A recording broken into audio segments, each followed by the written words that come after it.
নমস্কার, আমি গল্প পাঠক মনোপ্রিয়া। আশা করি সবাই খুব ভালো আছো আর আমিও অনেকটা ভালো আছি। আগের দিনের গল্প আমাদের ছিল ফ্লাইট নাম্বার 5888, যেটা ছিল একটি ভৌতিক রহস্য গল্প।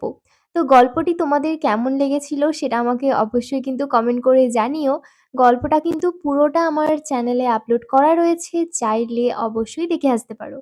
তো আজকে আমি আরো একটি নতুন গল্প স্টার্ট করছি। তো চলো বেশি দেরি না করে আমাদের আজকের গল্প শুরু করা যাক। আজ সকাল থেকেই হিয়ার মনটা খুব খারাপ। আজ তাকে দেখতে আসছে ছেলের বাড়ি থেকে, তাই সকাল থেকেই বাড়ির সকলের ব্যস্ততা তুঙ্গে। মন খারাপ করে জানালার সামনে গিয়ে বসলো হিয়া। আকাশটা মেঘলা, যে কোনো সময়ই বৃষ্টি নামতে পারে। চারিদিক কেমন কালো হয়ে আছে। জানলা দিয়ে আর বেশিক্ষণ তাকাতে হলো না, তার আগেই মা রুমের দরজায় ধাক্কা দিতে লাগলো। দরজাটা খুলতেই মা রাগী রাগী গলায় বলে উঠল, একটা দিনও কি তোর সকাল করে উঠতে নেই? আমার কিছু উত্তর দেওয়ার আগেই হাতে একটা লাল শাড়ি ধরিয়ে দিয়ে পরে নেওয়ার হুমকি দিয়ে বাইরে বেরিয়ে গেল। আমিও একটা বেচারি বেচারি মার্কা লুক দিয়ে শাওয়ারের তলায় গিয়ে দাঁড়ালাম। গ্র্যাজুয়েশনটা কমপ্লিট হতেই বাবা বিয়ে দেওয়ার জন্য উঠে পড়ে লেগেছে। আমার তো এমএটা করবার ইচ্ছে ছিল, কিন্তু ওদের ইমোশনাল ব্ল্যাকমেলের চক্করে পড়ে শেষ অবধি বিয়ের জন্য রাজি হয়েছি। এতদিন সব্বাইকে বলে বেরিয়েছি 30-এর আগে বিয়ে করব না, আর এখন বিয়ের পর ভিয়া, তুয়া, রিমি, প্রিয়াঙ্কা ওদের সামনে কি করে যে দাঁড়াবো, ভাবলেই চোখ থেকে জল আসছে। ঘরের দরজায় আবার টোকা পড়ছে। টাওয়ালটা কোনো ক্রমে জড়িয়ে দরজাটা অল্প ফাঁক করতেই মায়ের চোখ ছানা পড়া। তুই এখনো তৈরি হসনি? না, মানে এবার হব। পাত্রপক্ষ তো এসে গেছে। আমায় আচ্ছাটি করে কষে বকুনি লাগিয়ে তাড়াতাড়ি তৈরি হওয়ার হুমকি দিয়ে মা বেরিয়ে গেল। ধুর, ভাল লাগে না ছাই। প্রায় 1 ঘন্টা পর আমি তৈরি। লাল শাড়িতে আমাকে বেশ লাগছে। তাড়াহুড়ো করে সিঁড়ি দিয়ে নিচে নামতে গিয়ে শাড়ির কুচি পায়ে জড়িয়ে গিয়ে গেল খুলে, আর টাল খেয়ে গোলাপ ফুলের টপটা উল্টে গিয়ে সোজা নিচে পড়ল। পড়বি তো পর, পাত্রের থেকে 1 হাত দূরে। ছেলেটা হকচকিয়ে ওপরের দিকে তাকালো। আমি সিঁড়ি দিয়ে নিচে নামার বদলে সিঁড়ি টপকে ওপরে উঠতে লাগলাম। মিনিট 20 বাদ শাড়ির কুচি ঠিক করে মায়ের সাথে নিচে এলাম। ছেলের বাবাকে প্রণাম করে সোফায় বসলাম। বুড়ো দেখলাম বেশ সরল সাদাসিধে মানুষ। ছেলেটা আর চোখে কয়েকবার আমার দিকে তাকিয়েছিল। ছেলেটা বেশ গুবলু গাবলু। ব্যাটারামকে খুব একটা সুবিধের মনে হচ্ছে না। খানিকক্ষণ সংসেজে বসে থাকার পর মা নিজেই উঠে যেতে বলল। রুমে ফিরে এসে ব্যালকানিতে দাঁড়ালাম। আর কিছুক্ষণের মধ্যেই বোধহয় বৃষ্টিটা নামবে। 10-12 হাত দূরে থাকা সামনের বাড়ির ছাদটায় টবে লাগানো সাদা গোলাপ গাছের দিকে এক দৃষ্টিতে তাকিয়ে আছি। ওটা আমার ক্রাশের বাড়ি। না না, 2-3 বছর নয়, এক্কেবারে ছোট্টবেলাকার ক্রাশ। একটু পরেই ঠক করে একটা শব্দ হলো। পেছন ফিরে তাকালাম। ও মা, এ তো দেখি আমাকে দেখতে আসা গুবলু গাবলু ছোড়াটা। মেঝেতে গড়াগড়ি খাচ্ছে আমার ক্রাশের দেওয়া একমাত্র গিফট, লাল ঘোমটা দেওয়া পুতুল। হাত পা সব গেছে ভেঙে। মাথাটা চিড়চিড়িয়ে গরম হয়ে উঠল। তারস্বরে চেঁচিয়ে উঠলাম, আপনি এখানে? কে বলেছে আপনাকে এখানে আসতে, তাও আবার আমার পারমিশন ছাড়া? মেঝেতে বসে পড়লাম ধপ করে। ভীষণ কান্না পাচ্ছে। ব্যাটারাম বেগতিক দেখে একটা সরি বলে কেটে পড়ল। দুপুরবেলা খেতে বসলাম গিয়ে। মা তো দেখি একদম রীতিমতন ভুরি ভোজের ব্যবস্থা করেছে। মনের সুখে সবে মাছের মুড়োটা কামড় বসিয়েছি, অমনি ব্যাটারাম বিষম খেয়ে কাশতে শুরু করলো। সবাই অস্থির হয়ে উঠে গ্লাস নিয়ে আসার আগে দিলাম বাটপাড়ের পিঠে এক চাপ্পড়। কাশি তো বন্ধ হয়ে গেল, কিন্তু তার সাথে সাথে পিঠে যে আমার 5 আঙুলের দাগ বসে গেছে সেই বিষয়ে আমি নিশ্চিত। আসলে পুতুল ভাঙার রাগটা ছিল কিনা সব এক্কেবারে সুদে আসলে মিটিয়ে দিয়েছি। মায়ের বড় বড় চোখ উপেক্ষা করে মুখে রাজ্য জয়ের হাসি নিয়ে ওপরে উঠে এলাম। বিছানায় গা এলিয়ে দিয়ে ফোনটা ঘাঁটছি, কিন্তু কিছুতেই স্বস্তি পাচ্ছিলাম না। একে বেশি খাওয়া হয়ে গেছে, তার উপর আবার এই শাড়ি। উফ, এরা যে কখন যাবে কে জানে বাবা। দরজায় হালকা টোকার আওয়াজে উঠে বসলাম। ব্যাটারাম আবার এসেছে। নিমের পাচন খাওয়ার মতন মুখ করে উত্তর দিলাম, আসুন। সে ততক্ষণে দরজা পেরিয়ে ঠিক 7:30 এগিয়ে এসেছে। টুকটাক কিছু কথা বলল ব্যাটারাম। এই যেমন ওর মা ছোটবেলায় অন্য কারোর সাথে পালিয়ে গেছে, বাবা আর বিয়ে করেনি, বাপ বেটায় ছোট্ট সংসার, বাবা রিটায়ার করেছেন হালে, আর উনি বাবু একটা কাপড়ের দোকান খুলেছেন। আমিও কিছু বলতে যাচ্ছিলাম, কিন্তু তার আগেই মায়ের ডাকে ছাদের দিকে দৌড়ালাম। বৃষ্টি নেমেছে, ছাদে শুকনো হতে দেওয়া জামা কাপড়গুলো তুলতে হবে। অর্ধভেজা হয়ে জামা কাপড় তুলে সিঁড়ির প্রথম ধাপটায় দাঁড়িয়ে দেখি ব্যাটারাম অর্ধভেজা হয়ে আমার পাশে দাঁড়িয়ে, তার হাতেও জামা কাপড়ের বোঝা। চুলগুলো মুখের ওপর থেকে কানের পাশে সরিয়ে বললাম, চলুন চলুন। এক পা নামতেই ভেজা পায়ের সাথে শাড়িটা জড়িয়ে গেল। আর একটু হলেই খাচ্ছিলাম এক কাছাড়, কিন্তু ব্যাটারাম কোমরটা জড়িয়ে ধরলো। কাছাড় তো খেলাম না, কিন্তু রাগে আমার চোখ মুখ লাল হয়ে উঠল। ঝটপট সোজা হয়ে উঠে দাঁড়িয়ে চিৎকার করে উঠলাম, অসভ্য ইতর ছোট লোক! ব্যাটারাম আমতা আমতা করে কিছু বলতেই যাচ্ছিল, তার আগেই আমি চিৎকার করে উঠলাম, আপনার মা কেন আপনাদের ছেড়ে চলে গেছে এবার বুঝেছি। ব্যাটারাম এতক্ষণ চুপ করেছিল, কিন্তু শেষ কথাটা বলতেই তার চোখ দুটো রসগোল্লার সাইজের হয়ে গেল। না না, রাজভোগ। না না, তার থেকেও বড় কিছু। আমি তো বলে ফেলে চুপ করে গেছি। মস্ত বড় একটা ভুল হয়ে গেছে বুঝতে পারছি, কিন্তু আর কিছুই বলার সুযোগ পেলাম না। ব্যাটারাম আমার হাতে কাপড়গুলো ধরিয়ে দিয়ে গটগট করে নিচে নেমে গেল।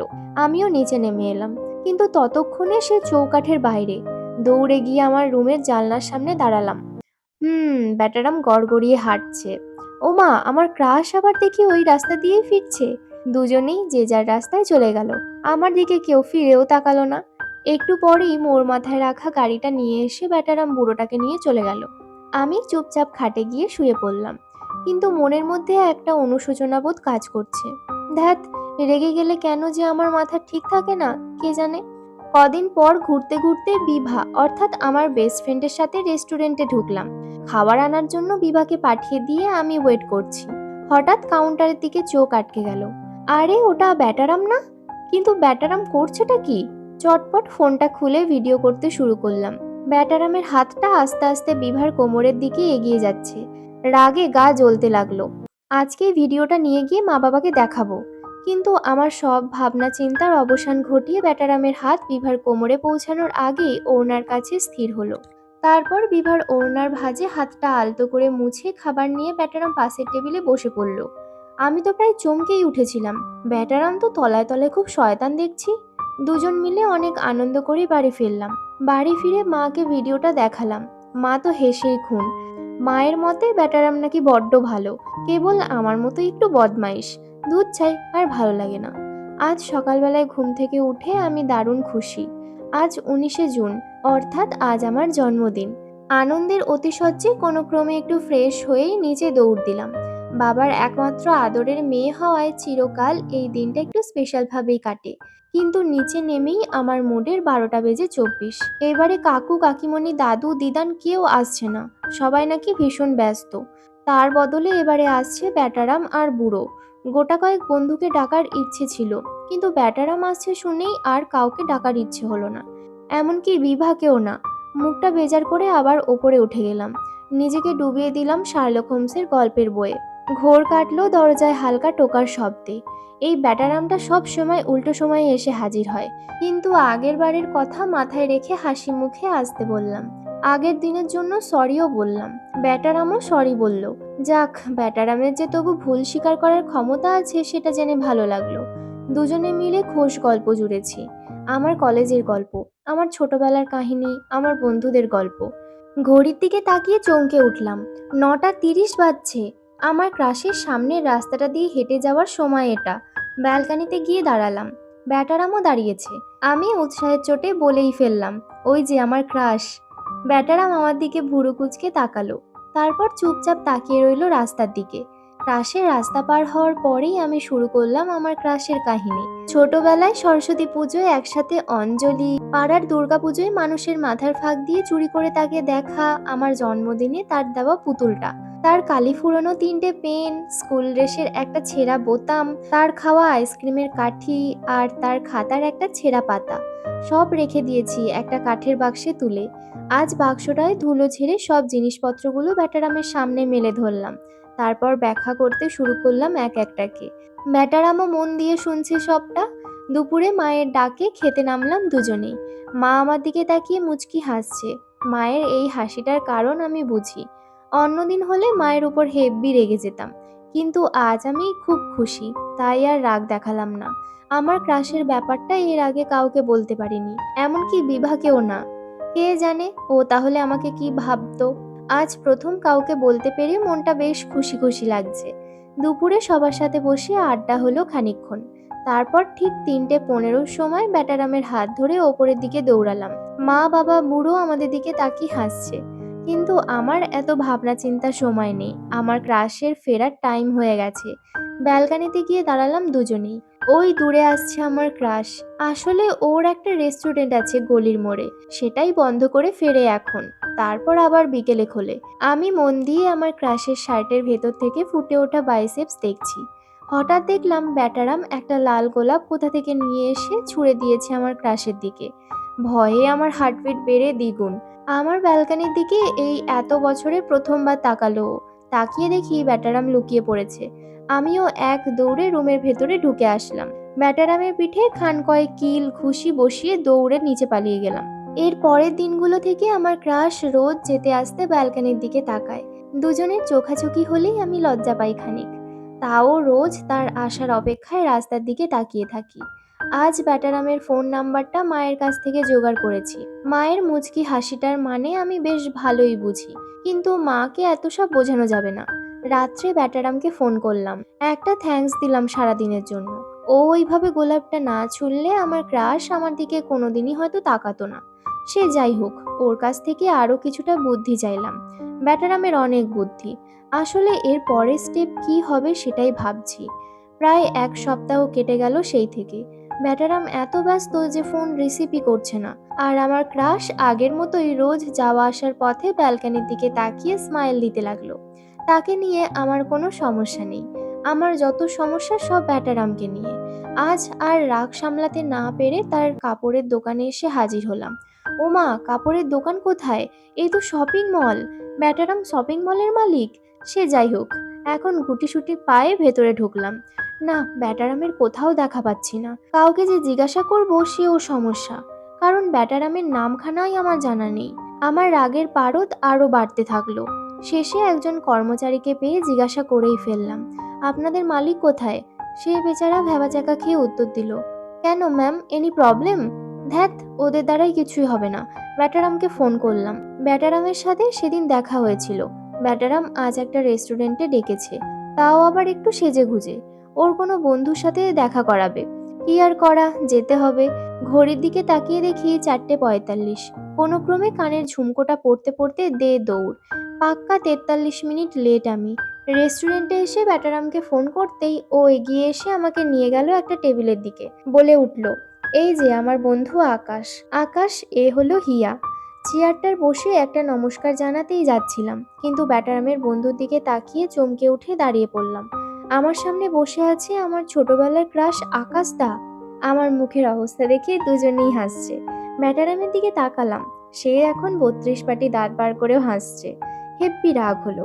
ইচ্ছে হলো দুটো কিল ঘুষি বসিয়ে দিই, কিন্তু সামনে ক্রাশ বসে থাকায় আপাতত এই ইচ্ছেটা সংবরণ করলাম।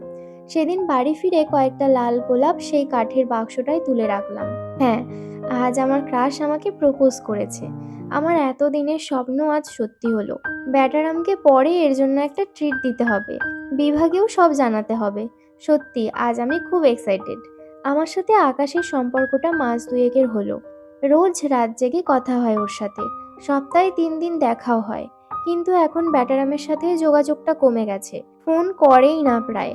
আমি করলেও সবসময় রিসিভ করে না। মাঝে মাঝে ওর জন্য মনটা খুব খারাপ হয়।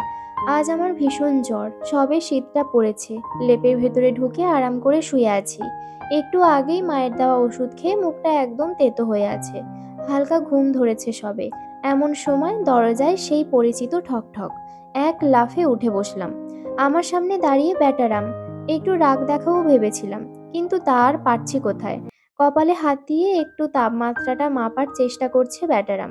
তারপর জিজ্ঞাসা করলো, কেমন আছো? রাগ দেখিয়ে মারতে গেলাম 2-4টে ঘুষি। ও হাতটা ধরে নিল। বুকটা ধক করে উঠল। কেমন যেন একটা লাগছে। হার্টবিট বেড়ে গেছে। ওর দিকে চোখ তুলে তাকাতেও পারছি না। ও নিজের থেকে হাতটা ছেড়ে দিল। লজ্জা লজ্জা মুখে পাশ ফিরে শুয়ে পড়লাম আমি। ও বক বক করতেই থাকলো। কখন যে ঘুমিয়ে পড়েছিলাম সে হিসেব নেই। ঘুম ভাঙতেই দেখলাম ব্যাটারাম পাশে নেই। মা বলল চলে গেছে। আমি মুখ ভার করে ছাদে উঠে এলাম, কিন্তু আজ আর ক্রাশের বাড়ির দিকে নজর যাচ্ছে না। আজ ব্যাটারামকে মনে পড়ছে খুব। ইচ্ছে হচ্ছে ব্যাটারামটা পাশে থাকলে আজ বড্ড ভালো হতো। এরপর থেকে ব্যাটারামের সাথে সম্পর্কটা আবার সচল হলো। আমায় আর পায় কে। বেশ দিন কাটতে লাগলো। দেখতে দেখতেই এসে গেল সরস্বতী পুজো। এবারেও প্ল্যান করলাম আকাশের সাথেই পুষ্পাঞ্জলি দেব, একদম বাচ্চাবেলার মতন। ব্যাটারামটাকেও ডাকলে মন্দ হয় না। ফোন করলাম ব্যাটারামকে। ব্যাটারামের কিছু আপত্তি ছিল হয়তো, কিন্তু কে শোনে কার কথা। আমি স্পষ্টভাবে শুনিয়ে দিয়ে ফোন রেখে দিয়েছি। সরস্বতী পুজোর দিন সকাল সকাল হলুদ শাড়ি পরে ভেজা চুলে হাজির হয়ে গেলাম পাড়ার মণ্ডপে। কচিকাচাদের ভিড় ভীষণ। এর মধ্যে এসে হাজির হলো আমার ক্রাশ। কিন্তু এ কি, ও জিন্স আর টি শার্ট পরে এসেছে কেন? ওকে তো আমি পাঞ্জাবি পরতে বলেছিলাম। একটা কথাও শোনে না ছেলেটা।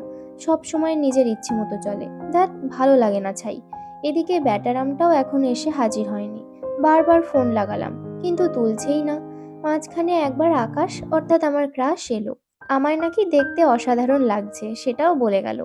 কিন্তু যখন আমি বললাম ব্যাটারাম ফোন তুলছে না, তখন একটু বিরক্ত হয়েই চলে গেল। ও আমার ব্যাপারে একটু বেশিই কনসার্ন। ও ব্যাটারামকে সন্দেহ করে। ও ভাবে আমি ব্যাটারামকে। ধ্যাত, কি সব উল্টোপাল্টা ব্যাপার। অনেকদিন ঝগড়াও হয়েছে ওর সাথে এই নিয়ে।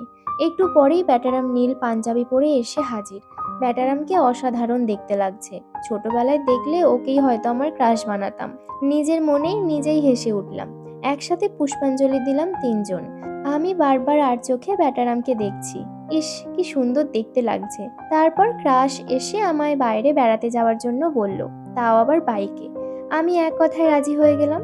ব্যাটারাম সাইড কেটে বেরিয়ে গেল। কি হলো ব্যাপারটা বুঝতে পারলাম না। ব্যাটারামের পেছনে গেলাম। সেদিন আর ভালো করে ঘুরতেই পারিনি। সারাক্ষণ চোখের সামনে ভেসে বেড়াচ্ছিল ব্যাটারামের সেই পাশ কাটিয়ে বেরিয়ে গিয়ে বটগাছের তলায় দাঁড়িয়ে চোখ মোছাটা। এর মধ্যেই আকাশ আবার আমার সাথে ব্যাটারামকে জড়িয়ে নোংরা নোংরা কথা বলতে শুরু করলো। আর পারলাম না। আকাশের গালে সপাটে এক চড় কষিয়ে তাড়াতাড়ি বাড়ি ফিরে এলাম। আমার দু চোখ বেয়ে জল পড়ছে। আকাশের জন্য নয়, ব্যাটারামের জন্য। ব্যাটারাম আমায় পছন্দ করে সেটা জানতাম, কিন্তু ও এতটা ভালোবাসে সেটা আমার মাথায়ও আসেনি। আমি ওকে শুধু নিজের কাজে ব্যবহার করেছি। তাতে যে ও এতটা কষ্ট পাবে সেটা তো ভেবে দেখিনি। বারবার ফোন করলাম ব্যাটারামকে, কিন্তু সেটা সুইচড অফ। সারা রাত ছটফট করলাম। মাঝখানে বার কয়েক ফোন করলো আকাশ। কিন্তু সত্যি বলতে এত জঘন্য মানসিকতার মানুষের সাথে কথা বলার ইচ্ছেটুকুও নেই। ও আজ বলেছে আমি আর ব্যাটারাম নাকি বিছানায়। ছি, ভাবতেও আমার গা ঘুলিয়ে উঠল। সকালবেলা ঘুম থেকে উঠলাম। কাল রাত্রে আকাশের সাথে আবার কথা কাটাকাটি হয়েছে ব্যাটারামকে নিয়ে। বিরক্ত হয়ে বিছানা ছেড়ে উঠতেই দেখলাম জানালার কাছে জলের বিন্দু। ব্যালকানিতে গিয়ে দেখলাম ঝিরঝির বৃষ্টি নেমেছে। শীতটা আরো জাঁকিয়ে পড়েছে যেন। আজ কি মনে করে যে ছাদে এসে হাজির হলাম কে জানে। আজ সিঁড়ির প্রথম ধাপটায় পা দিয়ে ব্যাটারামকে বড্ড মনে পড়ছে। আমার পিছলে যাওয়া, ওর ধরে ফেলা, সবটা যেন এই সেদিনের ঘটনা বলে মনে হচ্ছে। নিচে নেমে এলাম। ঘরে কোনো অনুষ্ঠানের তোড়জোড় চলছে। বুঝতে পারছি না কি আছে আজ। মা তো মুখ খুলল না। বাবা শুধু বলল সারপ্রাইজ। সন্ধ্যায় ওদের সারপ্রাইজটা বুঝতে পারলাম। ওরা আজ আমার আর ব্যাটারামের এঙ্গেজমেন্টটা কমপ্লিট করতে চায়। সন্ধ্যে থেকেই বাড়িতে লোক আসা শুরু করেছে। আকাশকে ফোন করতেই ও আমাকে গাদা গুচ্ছের কথা শুনিয়ে ফোন রেখে দিল। ব্যাটারামকে ফোন করলাম। ফোনটা রিসিভ হলো না। ব্যাপারটা যে কি হতে চলেছে তা ভেবেই আমার হাত পা ঠান্ডা হয়ে আসছে। একটু পরেই ব্যাটারাম এলো বুড়োকে নিয়ে। আজ আবার আমি শাড়ি পরে সেজেগুজে বসে আছি অসহায়ের মতন। বারবার ব্যাটারামের মুখের দিকে করুণ চোখে তাকাচ্ছি। একটু পরেই ঘরে এসে ঢুকলো আকাশ। একই পাড়াতে ঘর হওয়ার দরুন ওকে সবাই চেনে। মা বাবা একে অপরের মুখ চাওয়াচাওয়ি করছে। আমার মাথা ঘুরতে শুরু করেছে, পা কাঁপছে। দৌড়ে চলে গেলাম ওয়াশরুমে। ভয়ে ভয়ে বেশ কিছুক্ষণ বসে রইলাম। একটু পরে আস্তে আস্তে হল রুমে ঢুকতেই সবার দৃষ্টি আমার উপর স্থির। আমি স্থির হয়ে দাঁড়িয়ে পড়েছি, আর হাঁটবার ক্ষমতাও আমার শেষ। ব্যাটারাম এগিয়ে এলো, হাতটা ধরে নিয়ে গিয়ে বসালো সোফায়। এক গ্লাস জল খেয়ে আমি মাথা নিচু করে বসে আছি। আমি সবাইকে বুঝিয়ে বলে দিয়েছি কারোর কোনো সমস্যা নেই। কাকু কাকিমণিকে বড় মুখ করে কথা দিয়েছি, আমার কথার মান রেখো। আমি চললাম, ভালো থেকো। ব্যাটারাম তার নিজের কথাগুলো শেষ করেই বুড়োর হাত ধরে বেরিয়ে গেল। শেষ মুহূর্তে তার জলে ভেজা চোখ দুটো আমার নজর এড়ায়নি। আজ সব যেন কেমন ফাঁকা মনে হচ্ছে। কেউ যে ভালোবাসার মানুষটার ভালো থাকার জন্য এতটা কষ্ট সহ্য করতে পারে সেটা ভেবেই অবাক লাগছে। রাত্রে বিছানায় চুপচাপ শুয়ে রইলাম। কিছুতেই ঘুম আসছে না। মনে হচ্ছে সবকিছু গরমিল আজকেই যেন আমার জীবনে ঘটেছে। মাঝে মাঝেই আকাশের ফোন আসছে, রিসিভ করার ইচ্ছেটুকুও নেই। ব্যালকনিতে বেরিয়ে এলাম। শীতের রাতেও আমার কপালে ঘামের বিন্দু জমেছে, চোখের কোণেও বিন্দু বিন্দু জল, কোনো অজানা কারণে। সকালবেলায় ঘুম ভাঙল মায়ের ডাকে। তখন অবশ্য আর সকাল নেই, ঘড়ির কাঁটায় ৮টা পার করেছে ২১ মিনিট আগেই। মায়ের থমথমে মুখটা দেখে মনটা আবার খারাপ হয়ে গেল। মা নামমাত্র কথা বলে বেরিয়ে গেল। কিছুক্ষণের মধ্যেই তৈরি হয়ে নিচে নেমে এলাম। কিছু খেয়ে নিয়ে বিভার সাথে একটু বেরোতে হবে আজ। আমি নিচে নামতেই মা আমার দিকে কটকটিয়ে চেয়ে রইল। তারপর বলল, ওখানে তোমার আর যাওয়ার দরকার নেই। কোথায়? নীলের বাড়ি, মানে ব্যাটারামের বাড়ি। যতই হোক শোকের বাড়ি কিনা।